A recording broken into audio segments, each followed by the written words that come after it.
이건 대선 불복입니다. 국민들이 지난 겨울에 촛불을 들고 이게 나라냐? 나라다운 나라 만들자. 이렇게 한 거 아닙니까? 정말 국회가 심사도 아니고 논의조차 못한다고 하는 거는 언어 도단입니다. 자유한국당이 어떤 당입니까? 국정농단했던 세력 아닌가요? 나라를 이렇게 마비시켰던 세력 아닌가요? 대선이 끝났으면 최소한의 협조는 해야지. 최소한의 협조도 안 하고 추경 국회에서 논의하는 것조차 막으려고 한다면 우원식 대표가 아까 간담회 하면서 우셨대요. 한국당이 이거 합의 안 해준 건 대선 불복이라고 하시면서. 왜? 대선 불복이라고. 뭔 불복? 대선 불복이라고. 대선? 네, 눈물을 훔치셨대요. 처음 듣는 소리라 제가 거기에 대해서 멘트하지 않겠습니다. 네, 정호택 원내대표가 굉장히 당황하는 그런 모습을 볼 수 있었는데, 네. 자, 합의문 도출 어제도 결국에는 실패를 했죠. 어떤 이유가 있었을까요?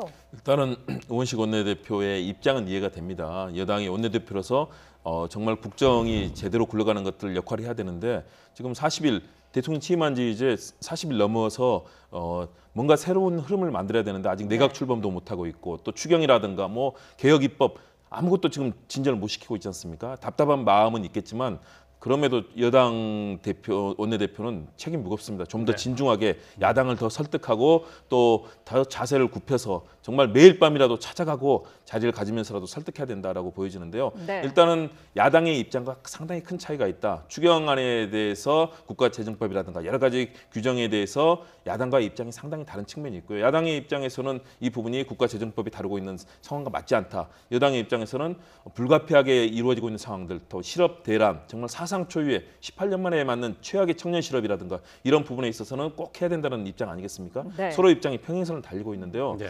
박근혜 정부를 예를 들어 보면 매년 거의 추경을 해서 40조 가까운 추경을 했습니다. 그때마다 서로 간의 입장이 엇갈리면서 그런 상황들이 있었는데요.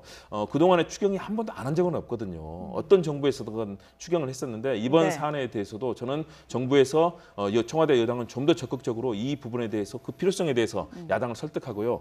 야당도 최소한 국민들에게 발목 잡기라는 그런 비판이 나오지 않도록 이 부분에서 할 수 있는 부분을 해야 된다. 자유한국당 같은 경우는 아예 처음에 심사부터 아예 의제부터 전면 거부하고 또 인사청문회도 전면 다 낙마시키겠다 이렇게 나오면서 사실상 전국이 꼬이게 만드는 그런 책임이 있지 않습니까? 저는 여당도 야당도 발언 가운데는 이제 그 대선 불복이 이제 조금 주목이 되는 부분이에요. 이제 우원식 원내대표는 글쎄요 이제 민주당에서 을의 눈물을 닦아주겠다고 해서 만든 을지로 위원회 위원장이었거든요. 그렇죠. 그래서 을도 이런 을이 없다 이렇게 얘기를 하면서 대선 불복까지 얘기를 했습니다. 저는 대선 불복까지는 좀 심하다고 봅니다. 이것은 치열하게 여야 간에 힘겨루기 하는 과정이고 또 여당은 야당을 설득해서 이끌고 가야 될 집권 여당의 책임이 있습니다. 그런 측면에서 대선 불복이라는 얘기까지 나오는 것은 좀 심하다고 보고요. 네. 또 정호택 원내대표도 뭐 마치 모르는 척 딴청 부리기보다는 정말 여당의 입장도 왜 여당을 해보셨잖아요. 여당의 입장 이해하면서 서로 이 문제를 풀어가야 국민의 입장에서도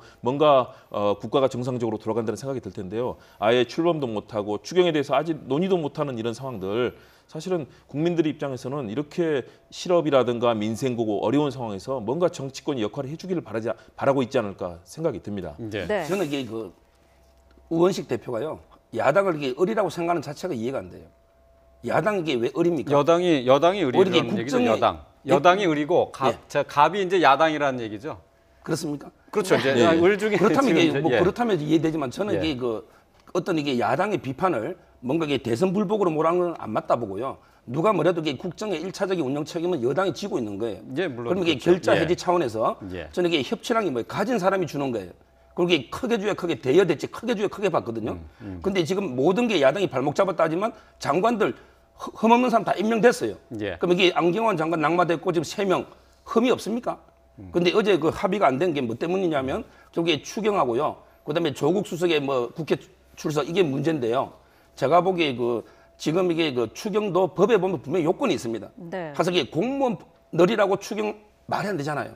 따라서 이게 요건과 목적에 따라 제한하자. 이거는 충분히 저는 야당이 할 수 있는 비판이고, 그다음에 인사 검증도 지금 이게 국방부 장관이든 노동부 장관이든 교육부 장관이든 얼마나 이게 흠이 많습니까? 그럼 이게 검증 잘못이 돼서 민정수석 부를 수도 있다 봅니다. 저는 이걸 갖다가 대선 불복으로 가는 거는 말이 안 된다 이렇게 봅니다.